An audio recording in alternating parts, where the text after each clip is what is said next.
Hello, I'm Micks Mowers Merman and welcome to my channel. In today's video I've got this Cobra Fortis 20B cylinder motor up on a bench, and in today's video I'm going to show you how to change the springs on your Scarifier unit. Sometimes over time the springs become weak, they may break off, or you may hit something which may tear and change the design in which the spring is designed to work, and therefore you want to buy new springs for your Scarifier, change them over, and I can show you how to do that inside 1 or 2 minutes.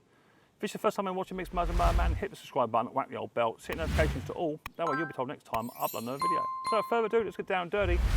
Let's get a couple of these springs changed over and let me show you how to do it. Okay, so the same theory occurs in all my videos. Make sure, guys, that you turn your machine off, that you make sure that you pull your HT lead wire off of your spark plug, and on this model make sure that your handbrake is firmly on, which is all the way up, before you work on any of these machines. You don't be missing no digits. So in today's video, as I say, because we're going to be removing 1 or 2 of these Scarifier springs, because they may break over time, but they do, you know, because you're digging into the ground.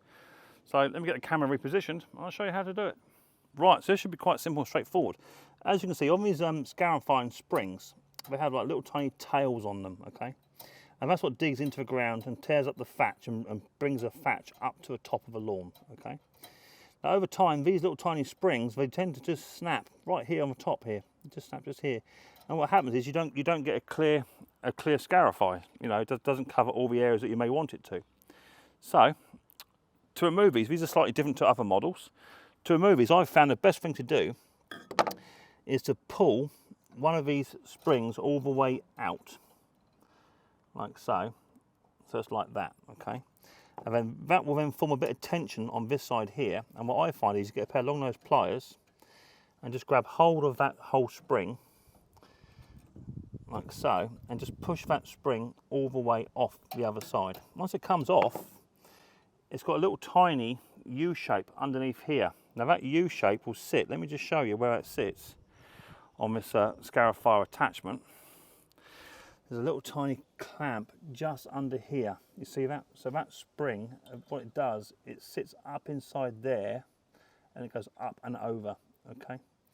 So make sure when you put them back on, it goes the right way.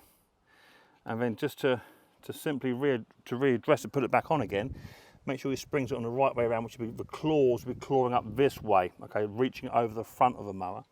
Just put that little tiny spring back into its seat, and then just get one of these springs up in place just by pulling it over and pushing up. Once that's in place, you can then just get the other one, tease him up and put it on like that. Easy. That can be done in 2 or 3 minutes. Unfortunately, you've got about 48 to do, so it's going to take a bit longer than that. But if they need to be replaced singly, you can do it in 2 or 3 seconds, no problem at all. But to do the whole lot, yeah, it's going to take its time, but it's worth doing, because you want to get, you know, if you're into lawn care, you want to get your lawn looking nice, it's got to be Scarifying properly.